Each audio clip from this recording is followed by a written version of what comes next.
이렇게 되면 너무 동물적이 될 수 있어요. 그렇기 때문에 그 본질에 대한 반조라고 하는 게 동시에 일어나야 돼. 그러니까 고급 연기자라고 생각해봐요. 그러면 내가 아주 비극적 연기를 해. 왕가 사는 남자에서 어몽도야. 그걸 굉장히 비극적인 연기를 지금 유해진이 하고 있는 거예요. 하지만 속으로는 그렇게 매몰되어 있는 연기를 하는 동시에 내가 이렇게 했을 때 상대가 어떻게 반응을 할까가 동시에 가는 거예요. 병진해서 간다고. 그게 연기 스펙트럼이 넓어지는 거고, 만약에 하나에만 매몰돼서 가서 감독이 컷을 했는데도 수고하셨습니다가 안 나오고 잠깐만요, 제가 감정을 좀 추스리겠습니다, 이렇게 하는 거는 제대로 된 배우가 아니에요. 그건 최고급이 아닙니다. 물론 우리 같은 사람들보다 훨씬 더 대단한 배우겠지. 눈물 흘려주세요. 그러면 몇 초 만에 눈물이 나오고, 자 닫아주세요. 그러면 닫아주고, 그다음 다음 씬은 웃는 대목입니다. 그럼 웃을 수 있어야 돼. 그게 최고의 배우. 감정을 타고 간다라고 저는 개념을 얘기하거든요. 그러니까 감정이 없는 게 아니고, 감정을 조절하려고 하는 게 아니고, 감정을 넘어서 있는 감정 위에 또 다른 내가 존재하고 있는 거예요. 마치 그 연극 배우나 영화 배우들이 스님이 대한민국의 불교, 대표적인 불교 학생 박사학위가 8개라고 들었어요. 어쩌다가 이렇게 많은 공부를 하시게 된 거예요? 일이 잘 안 풀린 게 원인입니다. 일이 풀려서 제대로 됐으면 사실은 이렇게 공부할 시간은 없었을 거예요. 일이 제대로 되는 게 없으니까. 제가 늘상 얘기하는 거 있어요. 저는 율곡같이 되고 싶은 사람이었어요. 그러니까 뭔가를, 세상을 바꾸는 데 일을 하고 싶었던 사람인데 다산같이 됐죠. 유배 비슷하게 이렇게 뭐 되는 것도 없고, 그러니까 배운 게 도둑질이라고 공부나 하고 있는, 도와주는 사람도 없고 다 개척해야 되는 서글픈 상황입니다. 근데 그 서글픈 상황에서 공부로서 길을 찾으셨어요? 길을 찾는 게 아니고 저한테 공부는 TV 보면서 십자수 놓는 거랑 비슷한 거예요. 특별히 할 일이 없기 때문에. 재미는 좀 있으셨어요? 이거는 그냥 하면 충분히 할 정도의 일입니다. 저는 원래 쓸데없는 데 관심이 많기 때문에 그게 콘텐츠가 될 줄은 몰랐어요. 제가 어렸을 때는 저 같은 스타일의 사람을 되게 싫어했거든요, 사람들이. 너무 약간 엉뚱하고 일반적이지 않은 거에 대해서 관심을 가지는 것들. 지금은 그게 다 콘텐츠가 됐죠. 가장 미신적인 접점을 가지고 있는 게 주술 뭐 이런 쪽에 대해서 많이 알고 있는 사람일 거고, 이 나라에서 가장 많이 알고 있는 사람일 거고, 가장 많은 논문을 쓰는 사람입니다. 굉장히 다양한 방면에 관심을 갖고 계시는구나 라고 생각을 했던 게, 불교를 쉽게 알려주는 것부터 사찰, 방금 말씀하신 주술, 명사, 논문법, 스님의 논문법 되게 다양하더라고요. 70권 정도를 쓰셨다고. 박사 논문을 8개 쓰는 게 중요한 게 아니고요. 저는 학회 논문을 등재지만 한 200편 이상. 그거는 인문학자 전체에서 무조건 1등입니다. 그거는 정교한 작업이고, 인문학 논문은 자료 찾는 거예요. 거기서 제가 말하려고 했던 거는 그것과 전혀 다른 판을 말하고 싶은 게 있어요. 권위를 일단 만들어내기 위해서 그런 작업들을 했는데, 지금 이런 데서 말하려고 하는 게 사실은 제가 말하려고 하는 본류 중에 하나입니다. 지금까지의 사람들이 생각했던 것과 전혀 다른 소수의 의견들 중에서 강력한 임팩트가 있는 것들이 존재합니다. 그런 것들을 얘기하는 게, 대부분의 철학이나 이런 데서는 감정, 인간의 욕망을 부정적으로 봐요.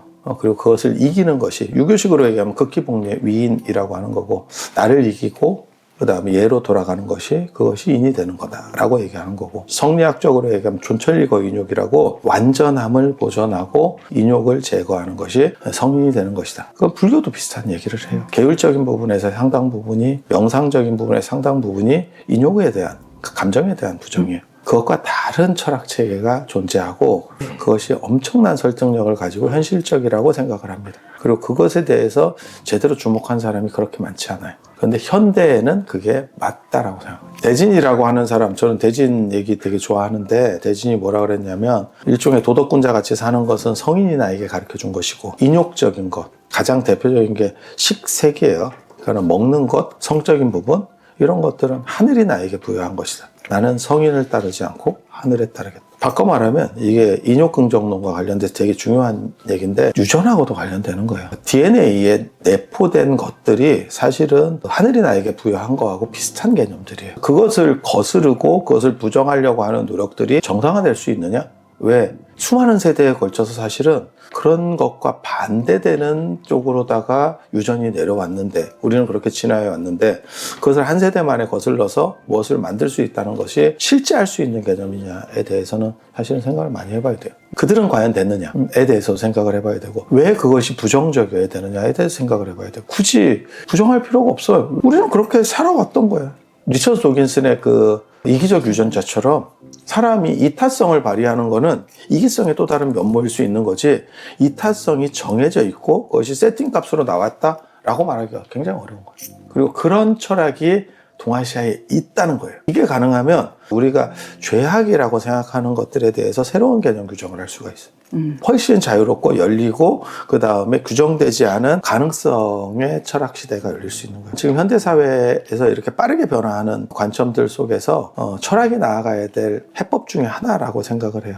규정되는 게 아니고 규정을 아예 안 만들면 오류도 없다라고 생각하는 거예요. 기존에는 어떤 불교 쪽에서 부처님이 감정에 대한 이야기를 하셨나? 불교가 감정을 다룬 적이 있나? 이 생각이 좀 들거든요. 감정에 대해서 관심을 가지게 된 계기가 있을까요? 이원론적인 문화 배경은 이 세상에는 이원론 문화 배경과 이론론 문화 배경 두 가지가 있거든요. 인도에서부터 유럽까지는 전부 다 이원론적 관점을 가지고 있어요. 깨어있는 세계하고 매트릭스 세계. 우리는 매트릭스, 꿈속 같은 매트릭스 세계 속에 있는 거예요. 그것은 허상이고 잘못된 거고 거기서 아무리 좋은 일이 있더라도 그것은 다 고통일 뿐이에요. 그것은 기본 전제 자체에 오류를 범하고 있기 때문에. 그리고 그렇기 때문에 깨려고 노력하는 흐름이 나오고 있는 거고, 깨야 된다라고 얘기하는 게 플라톤으로 얘기하면 이데아의 세계예요. 이데아의 세계. 그리고 붓다는 그것을 이제 열반으로 얘기하는데 그 열반 개념은 약간 달라. 거기에서 불교가 동아시아적 확장성을 가질 수 있었던 거는 힌두교는 그렇게 못했어요. 힌두교는 명확하게 깸과 잠의 세계가 양분되는데 불교는 사실 그게 아니에요. 그래서 가능성은 있는데 불교도 인도 철학 안에 있기 때문에 그런 감정이라든지, 그러니까 이성주의라고 보시면 돼요. 그냥 쉽게 말하면. 그리고 내가 통제될 수 없는 그런 감정의 흐름으로부터 벗어나려고 하는, 철저하게 내가 모든 것을 통제할 수 있다라고 하는 쪽으로 가려고 노력하는 거예요. 남한불교나 이런 데서도 사실은 그런 통제적인 훈련들을 하고 있는 거고, 동아시아는 전혀 다른 흐름을 보여요. 그건 이론론적인 거고, 그것은 감정과 이성이 분리될 수 없다라고 생각해요. 하나밖에 없기 때문에. 이원론은 두 개의 세계가 있는 거예요. 완전히 다른 두 개의 세계가 있는 거고, 하나는 가짜고 하나는 진짜예요. 그리고 우리는 가짜에 속해 있는 거고, 그래서 진짜를 각성하는 것이 중요하고, 여기에서 있는 가짜 세계에 있는 모든 것들은 다 쓰레기다라고 생각하는 거예요. 그것이 좋고 옳고 이 안에서 무슨 타당성을 갖추고, 그것은 전제 자체가 잘못되어 때문에 전제의 오류를 범하고 있기 때문에 아무것도 가치가 없다. 그리고 무조건 일로 가는 것만이 중요하다라고 이야기를 하는 거예요. 그리고 그게 인도 철학의 전제이기도 하고希腊 철학의 전제이기도 해요. 네. 그리고 그렇게 되는 이유는 인도 유럽어족이기 때문에, 그들이 만들어낸 거기 때문에 그래요. 플라톤이나 뭐 같은 계열들이에요. 사실은 네, 같은 흐름 속에 존재하는 거예요. 네. 불교가 여기에서 약간의 차이점을 두는 거는 이렇기 때문에, 하나는 가짜고 하나는 진짜이기 때문에 불교 이전의 사람들은 뭐라고 생각하냐면, 깨달은 사람은 여기에 대해 신경 쓸 필요가 없다. 이들은 구원의 대상이 아니다. 여기가 목적인 거니까. 기독교도 똑같아요. 기독교도 똑같아. 네. 여기는 다 쓰레기 세상이고 어차피 천국이 목적인 거야. 다 똑같은 이원론 기반이기 때문에 그런 행동을 하는 겁니다. 근데 불교는 여기가 가짜라고 하더라도 가짜인 것을 인지하지 못하는 사람에게는 나름의 의미가 있지 않아. 그러니까 그들을 계몽할 필요가 있어라고 말하는 거예요. 영화로 얘기하면 매트릭스 세계관이 있고 인셉션 세계관이 있는 거예요. 네네. 인셉션 세계관이 매트릭스 세계관보다 조금 더 진화된 개념이고 이론론으로 넘어가는 거예요. 맨 마지막에 꿈을 통해서 그 사람의 관점을 바꾸려고 했지만 맨 마지막에 그 일본인은 꿈에서 나오기를 원치 않아. 그러니까 꿈의 정당성을 얘기하는 대목이거지. 깨어있음만 정당성이 있는 게 아니고 꿈도 충분한 정당성을 가질 수 있어 라고 말하는 거예요. 그리고 매트릭스에서 이제 최대 단점 중에 하나는 뭐냐면, 깨서 뭐 할 건데. 철학에서의 어떤 메시지가 있긴 있었어요. 뭐냐면 각성한 사람들이 힘들어할 때 그때 딜이 들어오는 게 뭐가 있었냐면, 다시 너를 재워줄게. 깨어보니까 생각보다 힘들지? 다시 재워줄게. 우리 편으로 협조할래? 재밌는 철학 주제예요. 그 전에는希腊 철학이나 인도 철학에서는 모두 다 구분되는 두 개로만 영역이 딱 나눠졌다면, 굳이 깨어서 뭐 할 건데? 라고 하는 게 있는 거고, 그게 지금하고 통한다면 가상현실과 연결될 수 있어요. 재밌는 철학 주제. 이원론 세계의 철학에서 제일 최대 문제점은 뭐냐면, 두 개의 세계가 있다고 가정하고 그것은 단절돼 있어. 네가 어떻게 넘어갈 건데? 단절이 명확하다면 어떻게 넘어갈 건데? 그리고 단절된 세계를 네가 어떻게 인지할 건데? 신이 완전하다고 가정할 때 피조물인 불완전 존재가 신을 어떻게 인지할 건데? 믿음에도 근거가 있어야 믿을 거 아니야. 그걸로 믿음이 가능할 수 있을까? 그게 단절의 문제예요. 이론론은 두 개의 세계가 이렇게 한 장에 있어요. 그래서 이건 좋은 세계, 나쁜 세계. 그래서 마음 한 번만 바꿔 먹으면 이게 이렇게도 되고 이렇게도 되고. 그러니까 영원한 적도 없고 영원한 악운도 없는 거예요. 지금까지 철학의 어떤 흐름이나 그런 것들이 대부분 이원론 기반으로 해서 진행이 되는데 서양 중심이. 이원론의 세계에서는 이 두 개의 세계가 되게 단절되어 있는 거잖아요. 그러니까 정답이 있는 거예요. 어떤 그쵸. 정확한 이데아 같은 정답이 있는 거고 그렇기 때문에 현재에서는 언제나 행복할 수가 없어요. 현재는 오류밖에 없기 때문에 저기에 맞춰가려고 하는 그것을 지향해야 되고 기독교식으로 말하면 저 높은 곳을 향하여 되는 거예요. 근데 내가 있는 곳은 그 높은 곳이 아니에요. 그리고 또 다른 논점을 얘기하면 너를 받아주겠냐도 있어. 나도 GD랑 알고 싶지만 GD가 너를 연락하겠냐? 네. 가 되는 거죠. 네, 그건 그게 네 생각이 아니겠냐? 어쨌든 다가갈 수 없는 세계다. 관점으로 봤을 때 보통의 사람들의 현실은 되게 비루해진다. 그래서 이원론 세계 철학에는 지상의 행복은 존재할 수 없어요. 네. 삶 속에서는 행복이 있을 수 없어요. 그래서 불교에서도 죽은 뒤에 완전한 깨달음이라고 하는 얘기를 하는 게 사실은 그것과 관련되는 거예요. 이론론은 그러니까 이거는 감정은 이 세계 속에 있는 그지 같은 세계 속에 있는 매트릭스 세계 속에 있는 거고 이데아 같은 데서는 이성적인 것만 있는 거예요. 순수 이성이에요. 순수 이성. 이론론은 감정과 이성이 이렇게 하나로 섞여 있는 거예요. 하나로 섞여 있는 거예요. 빛이 산란되다가 무지개도 나올 수 있고 그 다음에 노을도 나올 수 있어요. 그런 걸 이성이라고 생각하는 거예요. 그러니까 감정 기반이 훨씬 큰 거예요. 이성이라고 생각하면 변하지 않는 진리, 그것을 알아채는 힘, 이렇게 생각을 하거든요. 그게 서양 철학적 기반이라고 하는 거고 감정적인 거를 눌러야 된다고 생각합니다. 그렇죠. 도덕이라든지 사회 원칙을 정하는 것도 다 마찬가지예요. 그런 비슷한 구조 안에서 이루어지는 거예요. 그렇게 하면 안 된다라고 생각하는 거예요. 근데 왜 안 되는데? 그리고 그 왜 안 되는지를 그 역발상을 보여주신 분이 계시죠. 트럼프죠. 놀랍잖아. 자유로운 분이에요. 그렇게 하면 우리는 다 안 된다고 생각했어. 왜 안 되는데? 불안한 거예요. 그 약속 속에서 그렇게 움직이는 사람을 위험하게 보는 거예요. 그렇게 억눌려 있는 사람이 과연 자유로울 수 있느냐. 당신은 교육을 받고 있는 상태이기 때문에 그것이 안정적이라고 생각하지만 그것이 진정한 안정으로 가는 길이냐에 대해서는 다시 생각해 볼 수 있는 거예요. 만약에 그 필터를 우리가 충분히 거쳤고 그것이 타당했다면 트럼프 같은 인물은 나오면 안 돼. 그런데 그런 인물이 나올 수 있잖아요. 네. 그것은 우리가 처리하지 못했다는. 그러니까 뭐가 똑같은 거냐면 트럼프가 저렇게 움직일 수 있고 저렇게 행동해도 제재할 수 없는 상황이라면 우리가 만들어낸 시스템에는 허점이 굉장히 많았고 그것은 믿음에 의해서 가설됐던 거예요. 모두가 동의하고 그렇다라고 하는 것이 본질적으로 깔려 있다면 저런 인물은 나와선 안 되는 거예요. 모순성을 보여주고 있는 거죠. 그러니까 해결은 안 된 거야. 너네 시스템에 해결은 안 된 거야.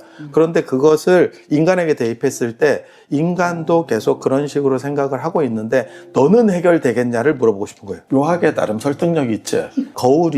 거울이 사람을 비출 때 중국 불교에서 하는 얘기예요. 거울이 사람을 비출 때 잘생긴 사람이든지 못생긴 사람이든지 차은우든지 아니면 이상하게 생긴 사람이라든지 집착 없이 그 순간순간에 비춰가면서 변화하는 거지 그것을 끌고 가는 게 아니에요. 도덕적인 것이 그 감정적인 거를 억눌러면서 끌고 가는 게 정답이다라고 생각하는 것 때문에 감정과 도덕의 불일치가 일어난다고 생각하는 거예요. 감정 자체가 문제가 있다는 생각을 전제로 깔고 가기 때문에 오류가 발생하는 거예요. 정상적인 흐름이 있고 오류가 있다라고 생각하는 거를 하지 말고 그냥 인생 자체가 다 오류라고 생각하면 돼. 어차피 일회성에는 정답이나 오류가 존재할 수가 없어요. 인생은 대본이 있는 게 아니에요. 거기에 왜 판단을 집어넣어? 먼저 선행해서.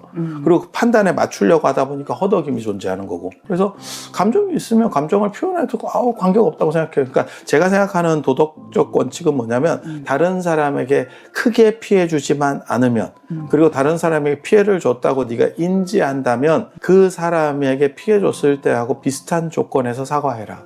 라고 하는 원칙을 가지고 있어요. 10사람 앞에서 내가 욕을 했어. 그러면 10사람 정도가 배석된 꼭 그 사람들이 아니더라도 그 조건 하에서 사과하면 어느 정도는 퉁쳐줄 수 있는 거고 그 사람이 받아들이지 않으면 트럼프식 어법을 쓰면 됩니다. 안 받으면 어쩔 건데. 나는 할 만큼 했는데. 나는 최선을 다했고 안 받으면 어쩔 건데. 내 자신을 양보해서 무언가를 또 다른 가면을 만들어가는 것은 삶에 도움이 전혀 안 된다라고 생각해요. 그러니까 활발한 삶이라고 하는 것은 규정되지 않는 가치고 정확하게 말하면 감정은 표현되는 게 맞다라고 생각해요. 억눌리는 것보다. 그리고 억눌림이 너가 그것을 사라지게 할 수 없다면 또 다른 이면으로 올라오면서 너의 다른 면을 긁게 될 거다. 어떻게 보면 풍선효과지. 사천성 지진이 문제가 됐던 이유는 히말라야에서 쌓인 응축된 에너지가 약한 쪽으로 터졌기 때문에 나타나는 현상이었거든. 그런 식으로 네가 억누르는 감정이 또 다른 방향을 설정할 거야. 그러니까 네가 아예 해소할 수 있는 시스템을 만들어내지 못했다면 적절하게 분출해. 저 백두산 같이 저렇게 눌려있다가 한 방에 가지 말고 코크를 달아주세요. 압력밥솥에 코크를 달아주세요. 그 코크에 대한 얘기도 할 수 있고요. 그 다음에 그걸 어떻게 해소시킬 수 있는 부분도 있어요. 발산하거나 안 하는 거나 둘 중에 하나라면 저는 발산 쪽이 너 스스로 화를 덜 입는다라고 생각해요. 무협 지식으로 말하면 내상을 입죠. 억눌러 가면서. 그게 한국인들에게 가장 큰 특징 중에 하나로 있는 화병이고, 화병 배째라는 국제 용어에도 있는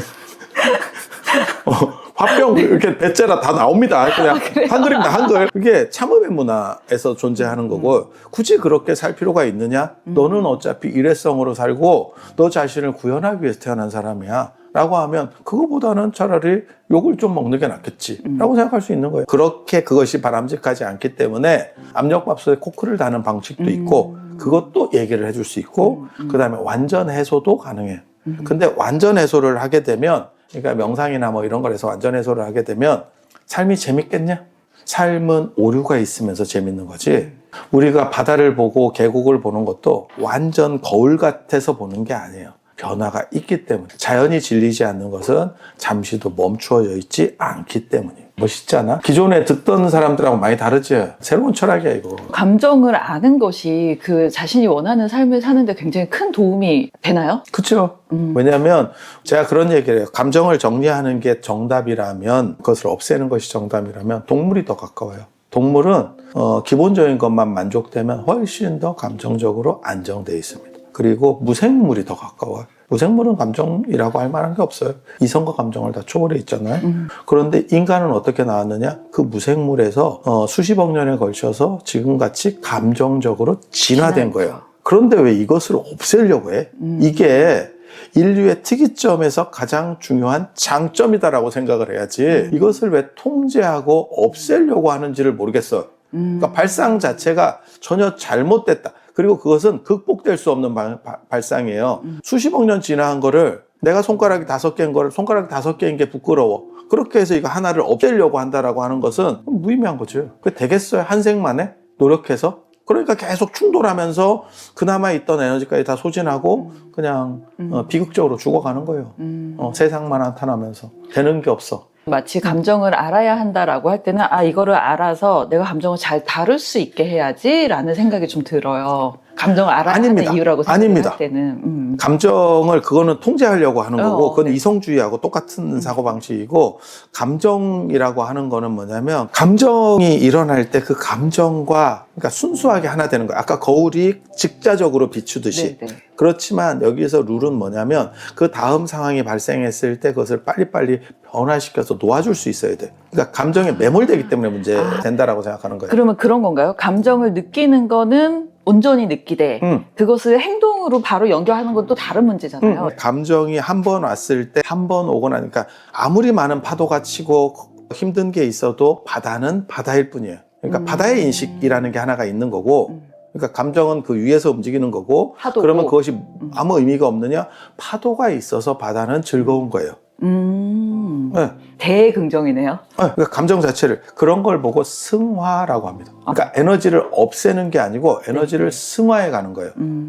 그러니까 논어에 보면 아내를 평가할 때, 수제자인 아내를 평가할 때 공자가 저 사람은 감정을 옮기지 않는다는 게 있어요. A라는 사람 때문에 기분이 나쁘면 우리식으로 속담으로 말하면 종로에서 밥 맞고 한강에서 눈물을 흘린다, 이런 것처럼 감정이 연결되는데, 이 사람은 사람을 대할 때마다 계속 리셋이 되는 거예요. 그러니까 이 사람 때문에 기분이 나빴어, 그 다음 사람이 옮겨가는 게 아니고 끊고 가는 거예요. 매번 끊고 가면 감정은 감정대로 일어나지만 나는 감정에 오염되지 않아. 그건 감정을 지배하는 문제, 감정을 통제하는 문제하고는 또 다른 논리적 층위가 있어요. 아주 멋있는 거예요. 그러니까 그게 이제 나중에 거울 비유 같은 거거든요. 그러니까 거울은 모든 것을 비춰주지만 잘생겼다고 집착하고 좋은 거라고 집착하고 명품이라고 집착하지 않고 있는 대로 보여준다. 그러니까 순간순간에. 다만 이렇게 되면 너무 동물적이 될 수 있어요. 그렇기 때문에 그 본질에 대한 반조라고 하는 게 동시에 일어나야 돼요.